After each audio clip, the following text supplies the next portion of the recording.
dibantu. Baik, bismillahirrahmanirrahim. Assalamualaikum warahmatullahi wabarakatuh. Selamat siang anak-anak. Siang, Bu. Salam siang, Bu. Bagaimana kabarnya hari ini? Alhamdulillah baik, Alhamdulillah baik, Ibu. Baik, Ibu. Alhamdulillah. Baik, sebelum kita memulai pelajaran hari ini, alangkah baiknya kita berdoa terlebih dahulu nih. Boleh dipersilakan ketua kelas untuk memimpin doanya? Baik, Bu. Untuk teman-teman semua, sebelum kita memulai pelajaran pada siang hari ini, alangkah baiknya kita berdoa menurut agama dan kepercayaan masing-masing. Berdoa dimulai.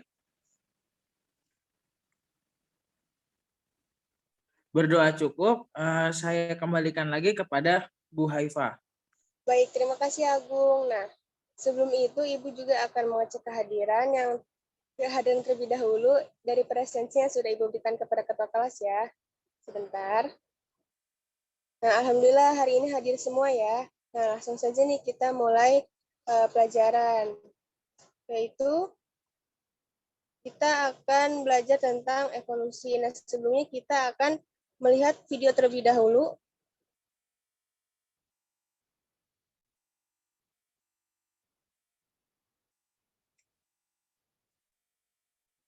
Teorinya, dia mengatakan, jika evolusi terjadi atas dasar metafisika alam. Menurutnya, evolusi menurut ideal serta teradaptasi karena dengan lingkungan. Teori evolusi menurut Aristoteles. Aristoteles merupakan filsuf asal Yunani sekaligus murid dari Plato serta guru dari Alexander yang Agung. Dalam teorinya, dia mengatakan, jika evolusi terjadi atas dasar metafisika alam. Menurutnya, metafisika alam bisa mengubah organisme serta habitatnya dari bentuk yang sederhana menjadi bentuk yang lain yang lebih kompleks lagi. Teori evolusi menurut Lamarck. Teori evolusi yang disebut dengan teori Lamarck atau teori perolehan ini diwariskan secara genetik. Pada awal abad ke-19, dia memperkenalkan jika sifat fenotip perolehan lingkungan bisa diwariskan secara genetik. Dan dalam bahasa Inggris disebut dengan acquired inheritance. Bagian tubuh yang tidak dipakai nantinya akan mengalami retardasi atau tidak berkembang, dan bagian tubuh yang dipakai akan terus berkembang dengan kuat dan semakin besar. Dia juga menerangkan jika nenek moyang jerapah memiliki leher yang pendek, namun karena secara terus-menerus dijulurkan ke atas untuk mencari makanan, maka leher jerapah menjadi lebih panjang. Untuk itu, menurut Lamarck, evolusi bisa terjadi karena pewarisan sifat genetis yang diperoleh dari lingkungan. Teori Lamarck ini juga memiliki kesalahan yang bisa dibuktikan oleh Weismann, yang memperlihatkan jika tikus dengan ekor yang dipotong di laboratorium tidak mewarisi pengalaman ekornya tersebut pada keturunannya. Teori evolusi menurut August Weismann. Friedrich Leopold August Weismann merupakan ahli biologi evolusi berkebangsaan Jerman. Weismann merupakan seorang ahli teori evolusi yang terpenting kedua pada abad ke-19 sesudah Charles Darwin. Weismann berpendapat jika sel-sel tubuh tidak dapat dipengaruhi dari lingkungan di dalam penurunannya. Namun atas dasar prinsip genetika, Weismann melakukan percobaan demi membuktikan teorinya. Percobaan dilakukan pada 2 tikus yang ekornya dipotong lalu dikawinkan. Hasilnya, generasi keturunan tikus tersebut masih memiliki ekor yang panjang hingga generasi ke-21.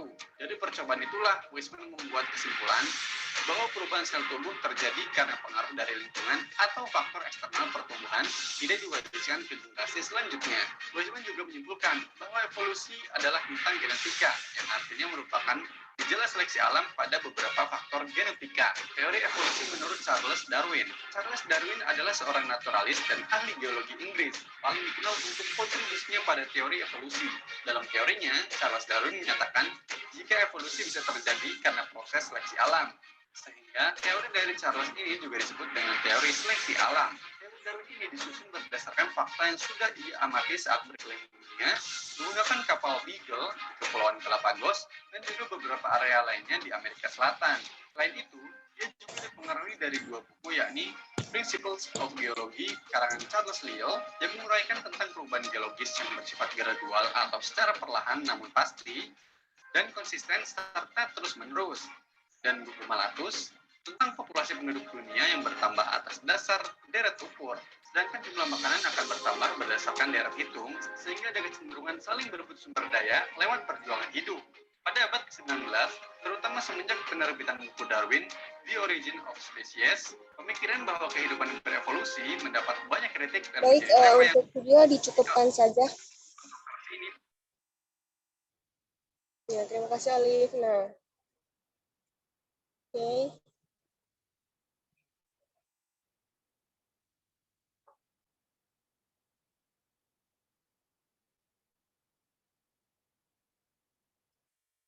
Baik, jadi terkait materi kita hari ini adalah belajar tentang evolusi, boleh di next.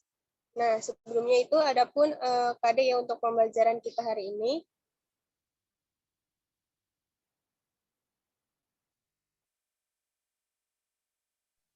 Apakah slide-nya sudah terganti?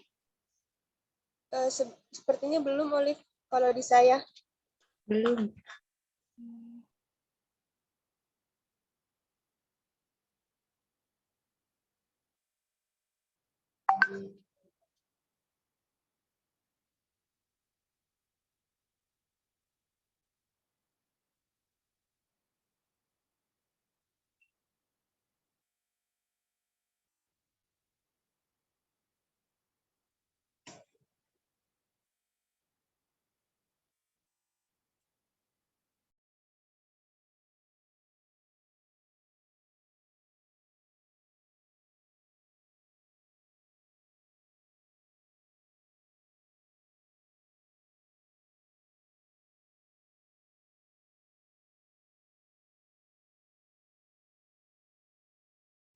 Boleh di next slide, Olive. Belum terganti juga ya, Haifah? Oh, di teman-teman bagaimana? Belum, Bu.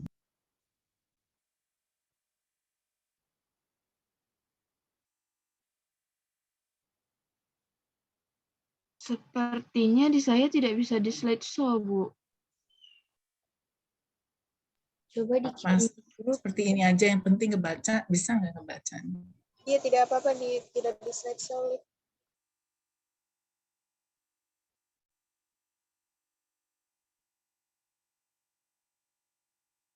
Nah, baik. Untuk kompetensi dasarnya ada KD 3.9 dan KD 4.9, yaitu menjelaskan teori, prinsip, dan mekanisme evolusi, serta pandangan terkini para ahli terkait spesiasi. Nah, untuk yang KD 4.9-nya menyajikan karya ilmiah terhadap gagasan baru tentang kemungkinan pandangan evolusi berdasarkan pemahaman yang dimilikinya. Boleh di next.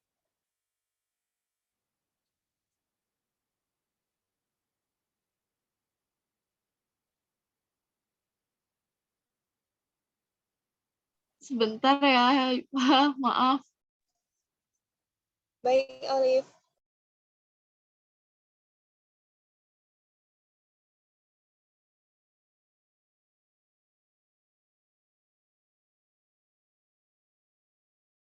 Nah, selanjutnya itu evolusi.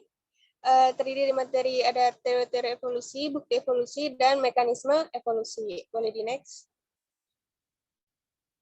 Nah, menurut definisinya, yaitu evolusi adalah cabang biologi yang di dalamnya itu mempelajari tentang asal-usul dan sejarah makhluk hidup, serta hubungannya dengan genetik antara makhluk hidup satu dengan yang lainnya. Nah, evolusi ini juga diartikan sebagai perubahan yang dialami secara perlahan dan dalam waktu yang sangat lama. Kalau kita lihat pada gambar, itu mungkin mengiranya itu manusia itu berasal dari kera, padahal itu adalah perubahan yang alami gitu ya, yang sudah dikatakan secara perlahan dan tentunya dalam jangka waktu yang sangat lama. Boleh di next. Nah, selanjutnya itu ada teori-teori evolusi. Yang pertama itu ada teori katastrofisme, yaitu di mana keanekaragaman yang muncul dan punahnya makhluk hidup disebabkan oleh bencana alam. Nah, teori ini dikenal oleh George Cuvier pada tahun 1796 sampai 1832, yang dimana seorang ahli paleontologi yang menemukan fosil gitu ya. Kemudian ada alasan Cuvier adalah karena ia mengamati setiap sedimen batuan kuno yang ia temukan mengandung beberapa jenis hewan dan tumbuhan yang berbeda. Kemudian ada yang kedua itu ada teori Lamarck. Nah, teori Lamarck ini juga dikenal dengan teori perubahan yang terwariskan secara genetik. Pada awal abad ke-19, yaitu pada tahun 1809, Lamarck ini memperkenalkan bahwa sifat fenotip yang terbentuk karena adaptasi terhadap lingkungan dapat diwariskan secara genetik. Nah, bagian tubuh yang tidak digunakan ini akan mengalami retardasi, tidak berkembang gitu ya. Atau bagian alat tubuh yang dipergunakan akan berkembang lebih kuat dan lebih besar. Nah, teori ini biasa disebut use and disuse gitu ya. Kemudian boleh di next slide. Nah, yang ketiga ini adalah percobaan Agus Weismann yang dimana bertentangan gitu dengan teori Lamarck, yang dimana pada gambar ini terdapat tikus jantan ekor pendek disilangkan dengan tikus betina ekor pendek dan dihasilkannya tikus ekor panjang. Kemudian percobaan kali ini dilakukan tidak hanya satu kali, melainkan hingga 21 generasi yang dan keturunannya itu dihasilkan tetap berekor panjang gitu ya. Ia pun menyimpulkan bahwa yang pertama itu perubahan sel tubuh karena pengaruh lingkungan tidak akan diwariskan ke generasi berikutnya. Hal ini membuktikan bahwa teori evolusi Lamarck itu tidak benar. Kemudian evolusi ini adalah masalah pewarisan gen-gen melalui sel kelamin, atau evolusi adalah gejala seleksi alam terhadap faktor-faktor genetika. Ya, sebelum kita lanjut gitu ya, kira-kira ada yang tahu nggak nih prinsip-prinsip pokok dari teori evolusi Darwin? Kira-kira ada yang mau jawab? Iya, Bu, izin menjawab. Baik, silahkan. Jadi yang pertama itu makhluk hidup bervariasi. Yang kedua, spesies yang berkembang sekarang adalah berasal dari spesies yang hidup di masa lampau. Yang ketiga, evolusi ini terjadi melalui seleksi alam, Bu. Ya, betul. Baik, terima kasih Afifah atas jawabannya. Jadi benar ya, makhluk hidup itu bervariasi mulai dari tumbuhan maupun hewan. Boleh di next. Nah, selanjutnya ini ada teori Lamarck, August Weismann, dan Charles Darwin. Jadi menurut Lamarck itu perubahan disebabkan karena adaptasi terhadap lingkungan.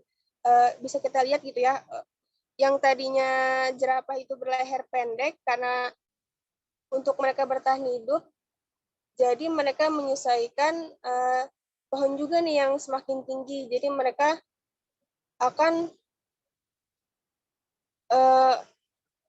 mendapatkan perubahan yang terjadi diwariskan secara genetis. Jadi selanjutnya itu jerapah akan berleher panjang. Kemudian ada teori August Weismann yang dimana perubahan yang terjadi pada sel tubuh itu tidak diwariskan sebagaimana yang tadi Ibu sudah jelaskan ya.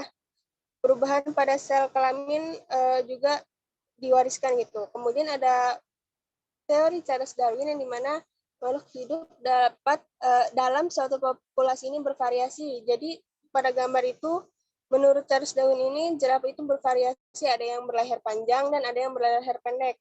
Nah, maka dari itu, evolusi ini juga terjadi karena seleksi alam. Jadi, untuk yang bisa bertahan hidup itu hanya yang berleher panjang. Boleh di next. Nah, selanjutnya itu ada bukti-bukti evolusi. Jadi bukti-bukti evolusinya yang pertama itu ada fosil yang dimana selama bertahun-tahun para paleontolog gitu telah menemukan fosil-fosil makhluk hidup yang telah punah. Nah, contoh fosil hewan dari generasi ke generasi terlengkap yang pernah ditemukan adalah fosil kuda. Jadi bisa kita lihat pada gambar itu ada Eopus yang dimana dari tertua ya. Kemudian ada Mesohippus, ada Meryhippus, dan Pilohippus, dan juga ada Equus yang seperti kuda saat ini gitu. Nah, yang membedakan adalah dari jari kakinya. Bisa kita lihat untuk yang paling tua itu, Eohippus itu memiliki jari 5, dan semakin ke sini gitu ya, untuk yang Equus itu memiliki hanya 2 jari karena jari yang lain itu tidak berfungsi. Nah, selain itu juga yang yang mengalami perubahan itu terdapat pada tempurung kepala, kemudian ada jari kaki, dan ini ya jarak mata pada moncong itu bisa kita lihat karena akibat dari perbesaran di tempurung kepalanya. Boleh di next. Yang kedua itu ada homolog organ. Nah, homolog organ ini adalah persamaan struktur organ-organ hewan berbeda spesies gitu, menunjukkan bahwa hewan-hewan tersebut memiliki asal-usul nenek moyang yang sama. Kemudian struktur tubuh dengan fungsi berbeda tapi memiliki asal-usul bentuk yang sama itu bisa kita sebut homolog atau evolusi divergen. Nah, sebaliknya nih, asal-usul bentuk yang berbeda atau evolusi konvergen. Kemudian bisa kita lihat selanjutnya adalah embriologi, yang dimana petunjuk evolusi juga dapat terlihat ya dari perkembangan beberapa organisme masa embrio. Pada masa embrio terlihat gitu sama, tapi makin ke sini untuk organisme yang kekerabatannya dekat itu sulit dibedakan pada tahap embrionya. Boleh di next. Yang keempat, ada biokimia, fisiologi, dan genetika. Jadi pada kode genetika yang sama menunjukkan bahwa semua makhluk hidup berasal dari organisme yang memiliki kode genetika yang sama. Kemudian proses fisiologi yang terjadi dalam sel manusia ini, organisme memiliki kesamaan gitu seperti respirasi sel, sintesis protein, dan sintesis DNA. Kemudian organisme yang memiliki kekerabatan yang dekat biasanya itu memiliki banyak kesamaan nih dalam susunan asam aminonya.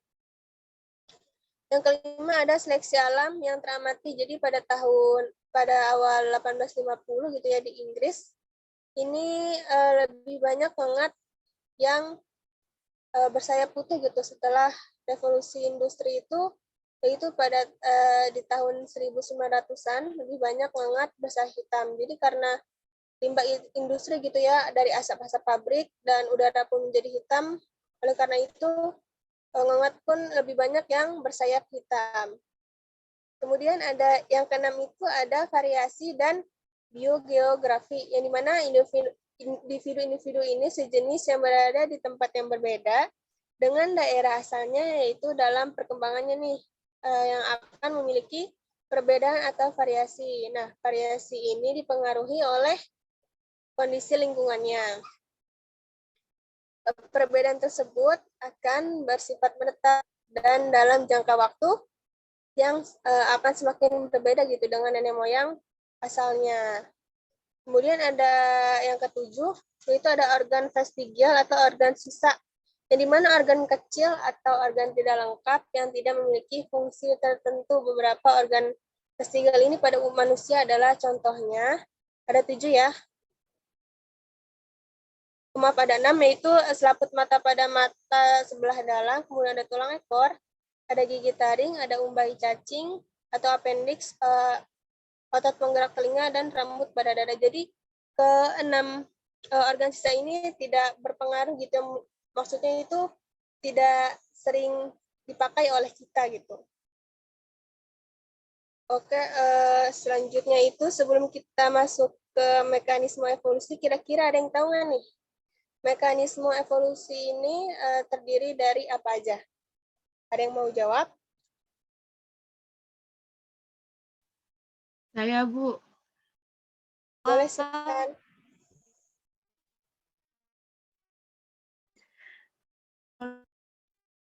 Silakan Windy.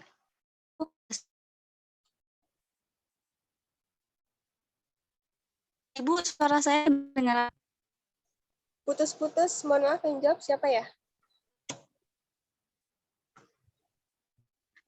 Bentar ya, Bu. Ibu, suara saya kedengeran? Masuk, Windy, masuk. Belum. Izin menjawab ya, Ibu. Menurut Baik. saya, adapun mekanisme evolusi itu ada mutasi, seleksi alam, migrasi, dan rekombinasi genetik dan genetik drift, Bu. Baik, terima kasih, Windy.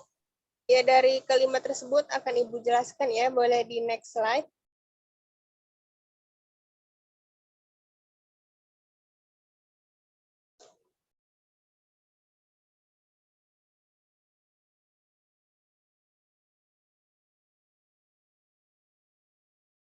Baik, yang pertama itu ada mutasi. Nah, mutasi ini apa sih?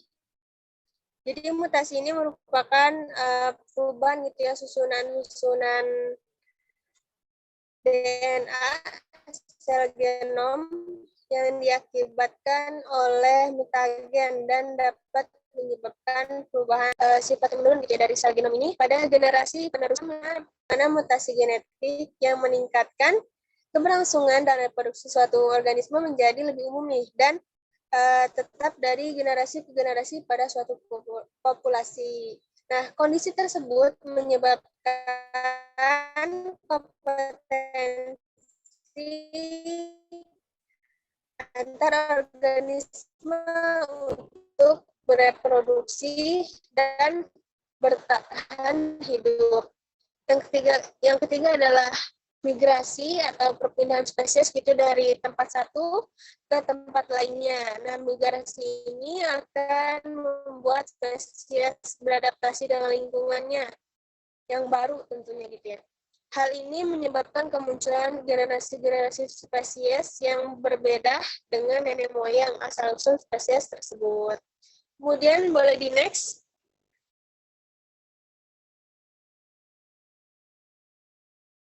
Boleh di next slide, boleh?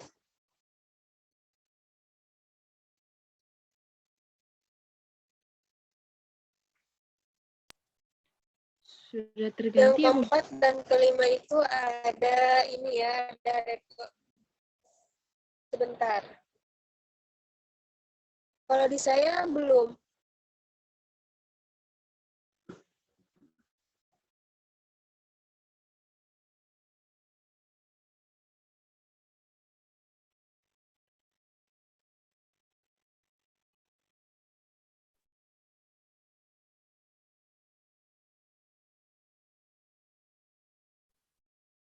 Apakah sudah ada slide-nya? Bentar.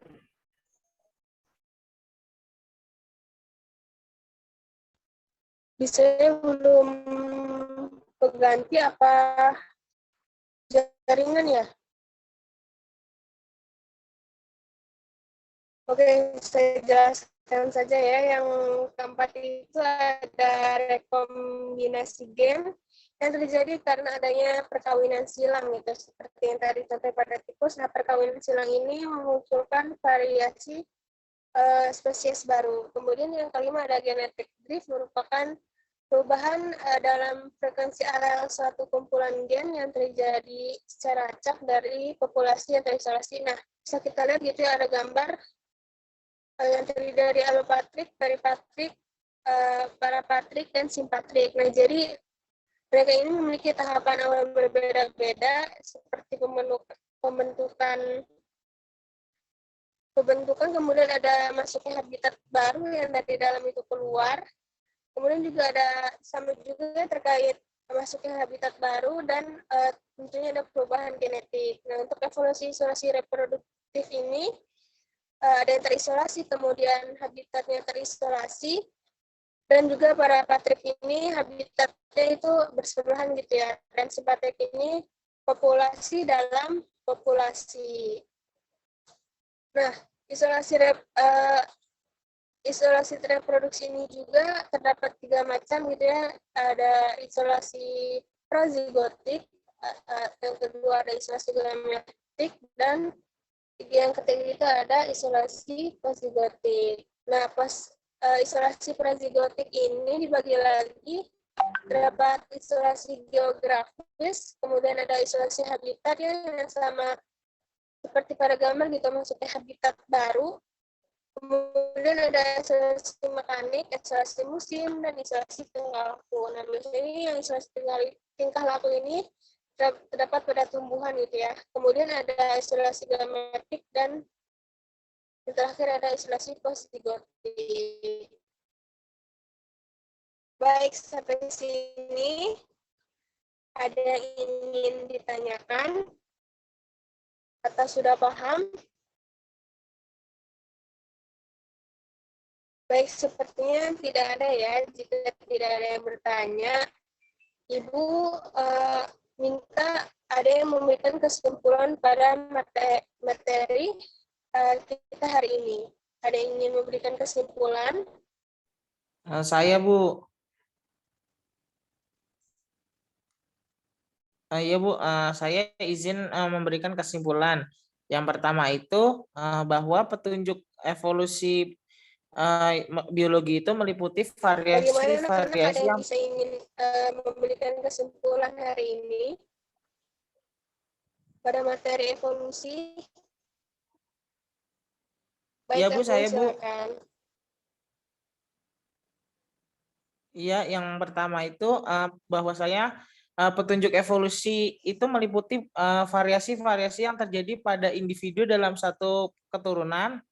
Ya, terus yang kedua yaitu tadi ada teori Lamarck yang menyatakan bahwa makhluk hidup terjadi karena hasil Ya, baik, adaptasi Agung, silakan. makhluk hidup terhadap lingkungannya, sedangkan teori Darwin merupakan evaluasi pada makhluk hidup yang terjadi karena seleksi alam. Seperti itu, Bu.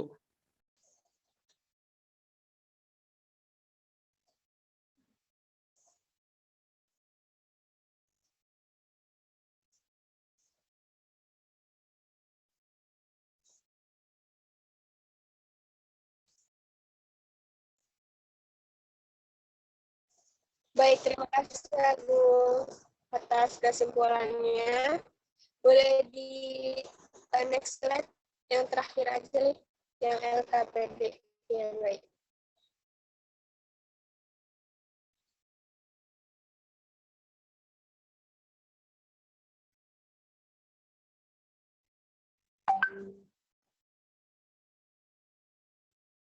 Oke, yang terakhir ini ada LKPD yang Ibu berikan. Ini harus kalian kerjakan itu secara individu dan dikumpulkan pada pertemuan selanjutnya ya. Nah, baik, sekian pembelajaran kita hari ini. Ibu mohon maaf jika banyak kekurangannya. Kita akhiri dengan alhamdulillah. Alhamdulillahirrahmanirrahim. Wassalamualaikum.